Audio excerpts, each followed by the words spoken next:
प्रिय विद्यार्थियों, कक्षा 9वीं गणित विषय में अध्याय 5 यूक्लिड की ज्यामिति का परिचय।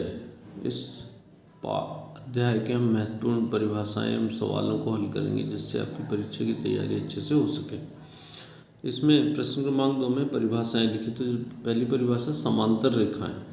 तो वे सीधी या सरल रेखाएं जिन्हें अनिश्चित या अनंत दूरी तक बढ़ाए जाने पर एक दूसरे से नहीं मिलती, उन्हें हम समांतर रेखाएं कहते हैं।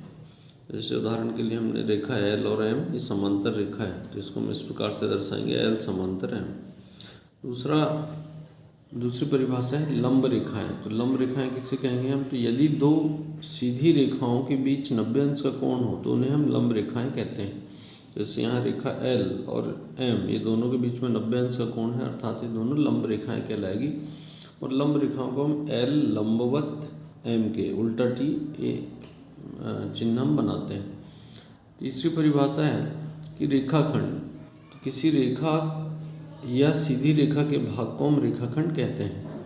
जैसे यहाँ एक रेखा एल है, तो इसमें बीच में ये ए से बी तक की दूर, दो बिंदुओं के बीच की दूरी, तो ये रेखाखंड ए बी कहलाएगा। अब हम चौथी परिभाषा देखें, वृत्त की त्रिज्या। तो वृत्त की त्रिज्या तो किसी वृत्त के केंद्र से उसकी परिधि पर स्थित किसी बिंदु की दूरी को वृत्त की त्रिज्या कहते हैं। जैसे यहाँ केंद्र ओ है और ए बिंदु उसकी परिधि पर है, तो ओ ए जो होगी वह वृत्त की त्रिज्या कहलाएगी। पांचवी परिभाषा वर्ग की है। तो वर्ग किसे कहेंगे? तो किसी चतुर्भुज की चारों भुजाओं की लंबाई समान हो एवं प्रत्येक कोण 90 अंश का, तो उसे हम वर्ग कहते हैं। यहाँ एक ABCD एक वर्ग है जिसमें चारों भुजाओं की लंबाई समान है और प्रत्येक कोण 90 अंश का होता है।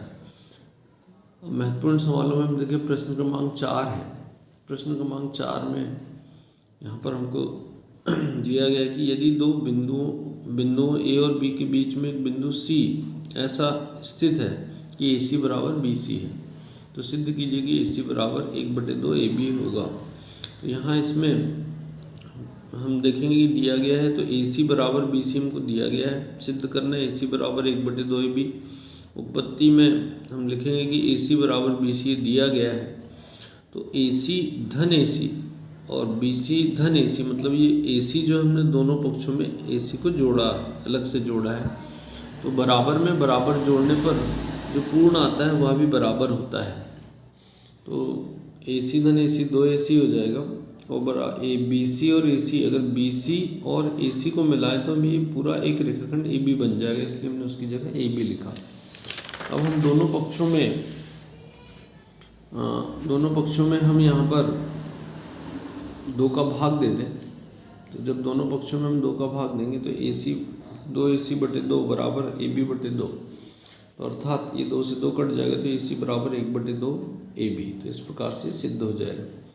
इसी प्रकार हम देखें प्रश्न क्रमांक 5 इस प्रश्नावली में कि C रेखाखंड AB का मध्य बिंदु है और एक रेखाखंड का एक और केवल एक ही मध्य बिंदु होता है, ये हमको सिद्ध करना है।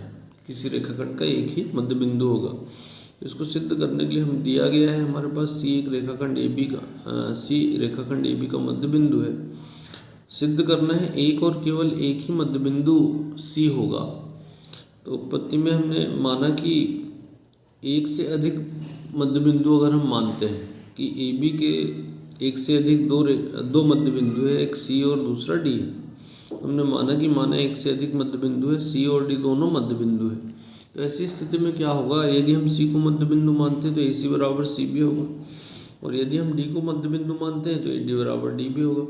तो ये समीकरण 1 में से 2 को घटाएंगे तो बाएं पक्ष में से बाएं पक्ष घटेगा, तो AC ऋण AD बराबर CB ऋण DB।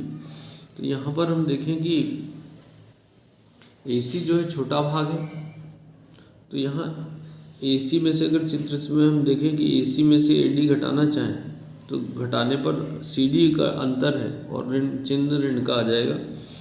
तो क्योंकि यहाँ पर छोटी राशि को बड़ी राशि में से हम घटा रहे हैं, बड़े रेखाखंड में से घटा रहे हैं।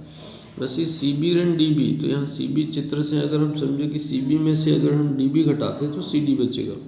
अब ये CD ऋण वाला है तो इसको पक्षांतरित करेंगे तो CD धन CD और यहाँ पे 0 बचेगा, तो 2CD बराबर 0 हो गया। तो CD बराबर क्या होगा? तो 2 0 के नीचे चला जाएगा, तो CD बराबर 0/2।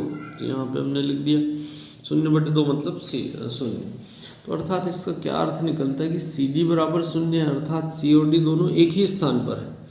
तो जब एक ही बिंदु है तो इसका मतलब हम दो अलग अलग बिंदु मान रहे थे वो असंभव है, तो इसलिए किसी रेखाखंड का एक ही मध्य बिंदु होता है। इस प्रकार से सिद्ध हो जाता है।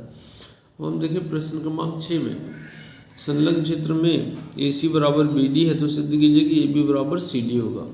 यहाँ जो चित्र दिया गया है तो इसमें हम दिया है कि ए सी बराबर बी डी हमको दिया गया है, सिद्ध करना है ए बी बराबर सी डी होगा। उत्पत्ति में हमने लिखा कि ए सी बराबर बी डी हमको दिया गया है। तो ए सी को अगर हम देखें चित्र से तो ए सी मतलब यहाँ से यहाँ तक तो ए बी धन बी सी है, तो हमने ए सी के स्थान पर ए बी धन बी सी लिखा, और इसी प्रकार बी डी को हमने बी सी धन सी डी लिखा। अब दोनों पक्षों से हम बी सी को घटा दें तो बराबर पक्षों में से समान राशि को हम घटा सकते हैं। ये अभिक्रिय 3 है, तो बी सी जब घटाएंगे दोनों ओर से तो ये बी सी से बी सी कट जाएगा। यहाँ पर भी जो ऋण बी सी था ये बी सी से बी सी कट गया, तो जो अंत में शेष बच रहा है ए बी बराबर सी डी, और यही हमको सिद्ध करना था कि ए सी बराबर सी डी के है। इस प्रकार से सिद्ध हो जाएगा। तो बाकी सभी एक दो सवाल और हैं तो उनको थ्योरेटिकल है तो उनके उत्तर आप पीछे से देखकर समझ लें। बाकी जो समझाने वाले सवाल थे इस अध्याय के महत्वपूर्ण वो सभी हमने कर चुके हैं। इन सवालों का बार बार अभ्यास करें, ये परीक्षा की दृष्टि से इम्पोर्टेंट है। धन्यवाद।